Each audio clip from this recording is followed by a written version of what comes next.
Ruang Tangga Prasa. Selamat datang di Ruang Tangga Prasa. Apa rasamu terhadap rasaku? Season 2. Podcast ini dipersembahkan oleh Komisi Nasional Hak Asasi Manusia. Halo Happy Humans, apa kabar kalian semua? Semoga dimanapun kalian berada, kapanpun kalian mendengarkan ini, kalian senantiasa sehat selalu. Hola Dendi.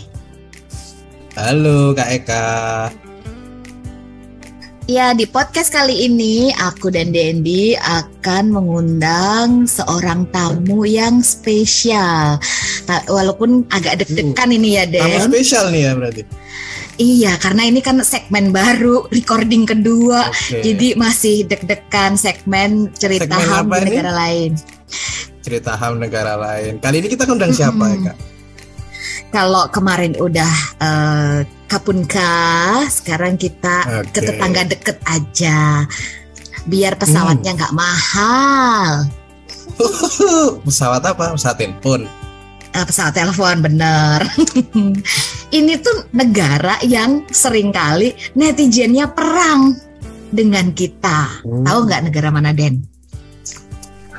Aku tebak dulu deh. Oke. Bentar. Ya udah 5 tahun lagi deh dijawab ya. Depannya Oke. Malaysia. Oke. Iya, bener banget. Jadi kali ini kedatangan sista aku nih, Den, dari Malaysia. Maksudnya kita nelpon ke Malaysia ya. Kenapa kok kita harus kali ini ke Malaysia? Ada apa gitu? Ya, kita nak curhat-curhat, Den, cerita-cerita, cakap-cakap. Sama nggak sih tantangannya? Sama nggak sih situasinya untuk pendidikan HAM di sana? Jangan-jangan mereka tantangannya berbeda. Nah, kita kan bisa belajar dari mereka. Atau kalau tantangannya sama, gimana nih cara mereka menghandle-nya? Kita bisa belajar tuh dari mereka. Atau kita bisa sharing sesuatu juga dengan mereka, gitu. Iya, aku paham. Jadi yang dimaksud Mbak Eka ini pasti Suhakam nih. Iya, betul banget. Kita akan mendatangkan salah satu human rights educator di Suhakam. Namanya adalah Kakak Siti Saihan. Gimana, Den? Kita langsung sapa? Yuk, kita mulai aja.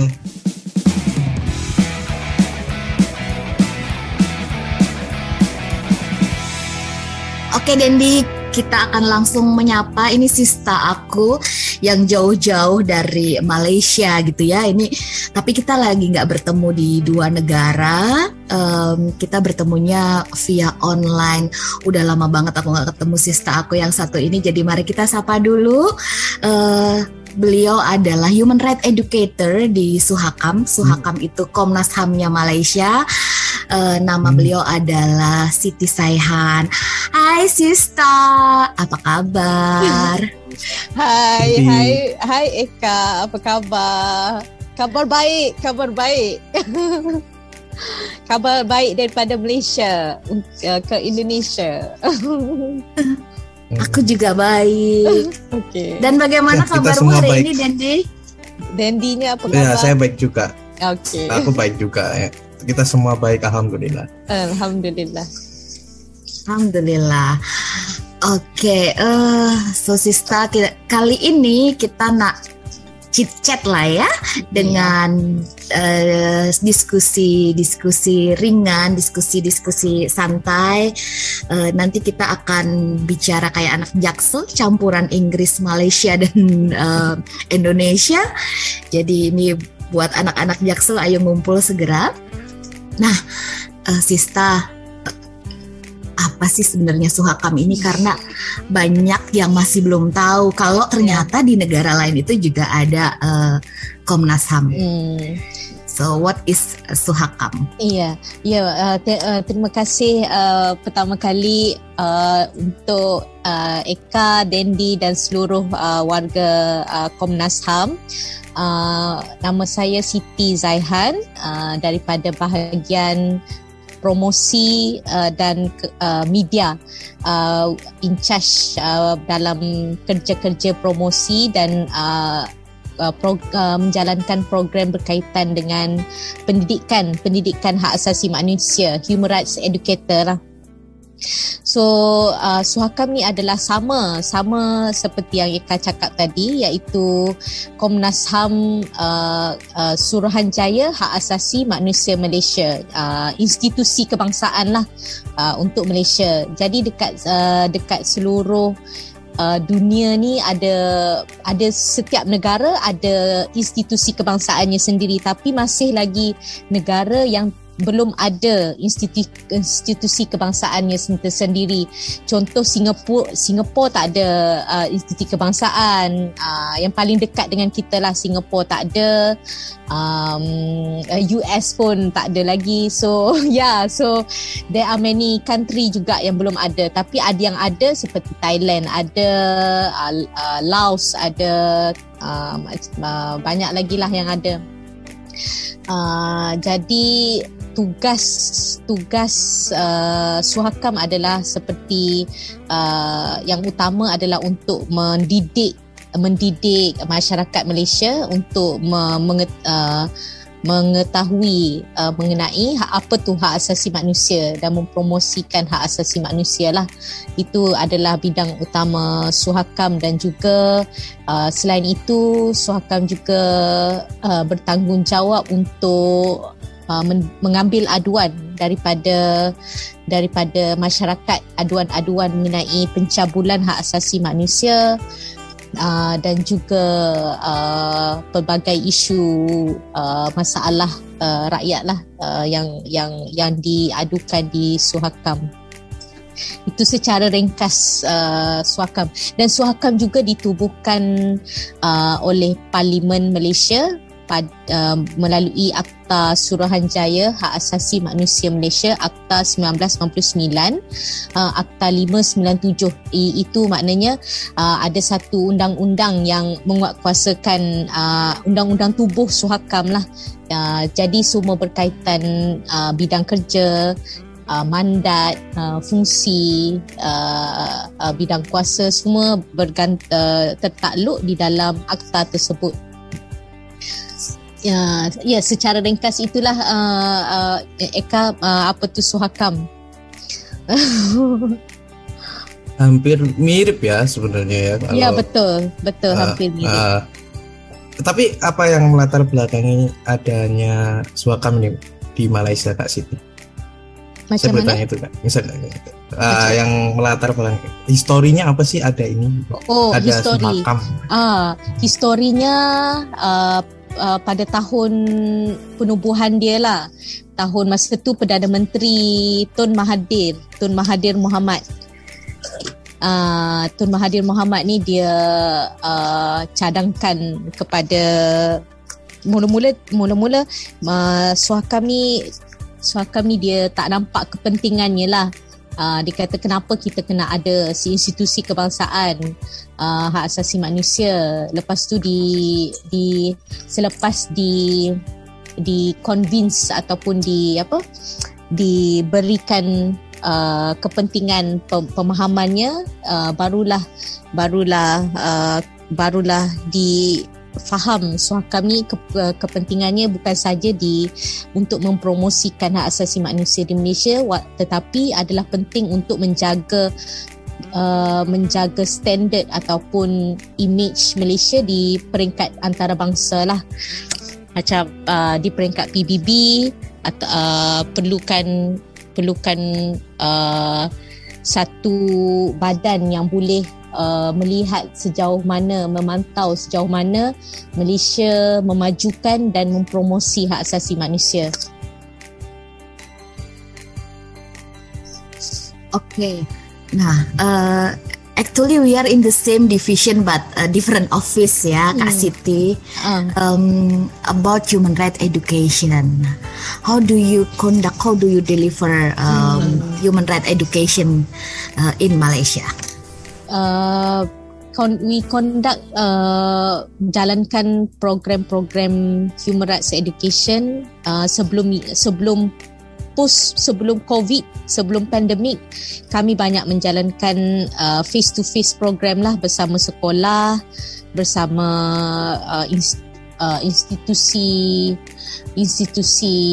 pendidikan tinggi seperti universiti, college, bersama institusi penguatkuasa, law enforcement agency. Kita bekerjasama dengan Kementerian Pendidikan Malaysia, we call it Ministry of Education, to collaborate to have a program syllabus, we call it syllabus, to insert the human rights subject into the syllabus of the program in the school. We call it best practice of human rights education in school. And then we usually conduct a program with law enforcement officer, law enforcement like police, immigration, prison, and recently kami telah hasilkan satu modul untuk badan penguatkuasa polis menjalankan tugasnya sebagai law enforcement lah. Jadi modul tersebut telah mendapat sambutan yang baik daripada pihak polis. Itu dan program face to face tersebut selepas COVID kami barulah slowly kami jalankan semula. Semasa dalam proses COVID, dalam era pandemik tersebut, kami banyak menjalankan program-program tersebut dengan cara online, dengan cara Zoom, dengan cara platform online learning. We also have a program with university, college. We organize a program like Youth for Right Camp, hak asasi manusia di mana beberapa universiti, pelajar universiti dalam ketua pelajar dijemput untuk menghadiri kursus hak asasi manusia 2 hari 1 malam di tempat tempat yang terpilih lah. Dan juga kami juga jalankan ceramah-ceramah hak asasi manusia di sekolah, dan pelbagai lagi program lah yang berbentuk pendidikan bersama masyarakat setempat. Juga kami jalankan outreach program dan sebagainya.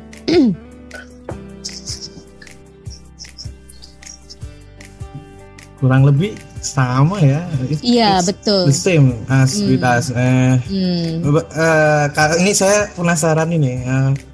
Tadi kan dikatakan ada online tuh. Ini saya sangat penasaran kalau orang bicara online, perbedaannya gimana gitu. Enak mana sih online sama enggak, Kak Siti ngajarnya? Online banyaknya menggunakan platform Zoom, tapi bagi saya macam kurang efektif. Bagi saya lebih suka program pendidikan berbentuk face to face berbanding online. Sebabnya kalau masih lagi banyak lagi pengguna yang belum ada akses internet dekat Malaysia. Dan smartphone, kena ada smartphone, ada laptop. Jadi fasiliti masih lagi belum cukup capaiannya untuk dibuat program. Itulah antara limitasi yang kami hadapi lah kalau kita nak buat. Mungkin untuk di bandar-bandar, program-program seperti pendidikan hak asasi manusia tu senang kalau kita nak jalankan. Akses laptop ada, internet, Tapi kalau kita nak buat lebih macam di sekolah yang di pedalaman, di kampung, it's very hard untuk buat. We have to go there and do it face to face. Unless the facility is there already, the computer, the internet is good, then it's very good that kita boleh buat face to online. It's pro and cons, Dendi. Sometimes we can use online, it's very good, and sometimes the program is more effective if we go to face. That's my opinion. That is the same situation in here, because I personally also the one who love face-to-face activity. We can not only deliver about human rights, but there is some kind of like a personal thoughts from the activity, and personal connection. Betul. And then kalau betul juga Eka, kalau kita buat face to face, kita ada banyak aktiviti yang kita boleh buat lah, more closer to the participant. We can do activity, group discussion, and we can more interactive session. Kalau online kalau kita cakap yang lainnya buka, tapi dia tak buat, dia tak ikut. Jadi itu dia punya cons lah. Tapi sometimes if easier for us to reach, we can use all means of technology. That's we can utilize like podcast and Zoom and all the Google meetings. It's very convenient and easy. Yeah, that's awesome. Yeah, I'm agree that is the problem. But in the other side, ini recording gitu ya. Jadi ketika di masa akan datang ada orang yang perlu, itu baru mereka mengakses. Betul. Itu nah ini kayaknya kita udah banyak cakap, kita udah mulai curhat ini ya. Nah Kak Siti, apalagi sih tantangan melakukan pendidikan HAM di Malaysia? Jangan-jangan ini bisa jadi sesi curhat kita bersama ini, Mas Dendi nih, curhat dan saling menguatkan ya. Apalagi nih tantangannya Kak Siti? Harus gitulah. Iya, betul. Macam antara tantangan tu kita fikir challenge. Tantangannya ialah seperti the group larger population in Malaysia is Islam, Melayu Islam. They have opinion yang bukan berbeza. I have my different background. We have to respect. Kita kena respect each other punya opinion. That's one of the challenge lah. Kita bukanlah semua hak asasi manusia ni tidak bagus. Dalam Islam contohnya, dalam Islam pun ada pemahaman, ada definisi ataupun what we call ada hak asasi dia di dalam Islam. How we interpret human rights in Islam, how we see human rights in Islamic perspective, how we see women's right in perspectives in Islamic perspective. There is how the challenge, one of the challenge, how we can deliver to the public in a very good and in precise way, so that they tak boleh disalah faham kan, supaya tidak berlaku tentangan-tentangan yang tidak diingini. Ya kan Dendi?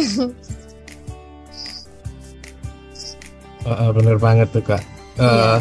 I'm really curious about this one. Why do you take this job? I mean, why do you want to concern in human rights issues?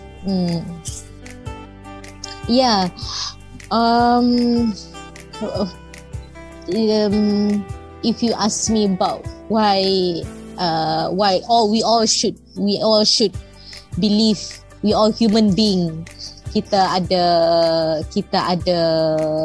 hak dan maruah diri yang perlu dihormati kan. In order for people to respect us, we have to respect the people as well. Hormat tu saling menghormati. Kalau kita mau orang di luar sana hormat kita haruslah hormat orang tersebut dahulu. Jadi berbeza pandangan tu tidak salah, tapi kita harus sentiasa. Saya orang yang suka berbicara dan it's not berdebat, tapi macam suka berkongsi idea, bertukar-tukar maklumat, apabila kalau saya dapati kalau kita cuba untuk bercakap dengan peserta dengan bahasa yang elok, dan dia cuba untuk faham apa yang kita cuba sampaikan, so the respect is still there. We have to kita kena bagi tahu, you have to know, I mean we all have human right. We are human being. We need to know what is right and what is not. So yeah, it's not simply this is my right to do. This is I want to throw the garbage everywhere. No, that's my right to throw the garbage everywhere. No, that's not your right to throw the garbage everywhere. So yeah, one of the example, like if contoh freedom of speech, kebebasan bersuara. Orang suka cakap, ikut saya lah, saya nak cakap apa, ini mulut saya. Tak boleh. Yeah, you have the right to express your opinion. But yeah, there is a limitation for that. There is a you cannot defame a people. You cannot say bad words. That's how the mentality we try. We should tell the people, we should tell the public that no, that's not true. That is not your right to talk things that will defame the people like that. Yeah, and aku nak tanya, ini related freedom of speech dengan statement sebelumnya soal apakah di sana juga HAM itu selalu dinilai sebagai Western value. Jadi tadi Kak Siti bilang selalu mendapat tantangan ya. Dan yang aku boleh nanya langsung 2 pertanyaan ya Kak ya. Yang terakhir soal freedom of speech ini, di satu sisi memang kadang-kadang itu adalah hak dia berbicara, kadang-kadang juga ini ya dalam hal pendidikan HAM begitu.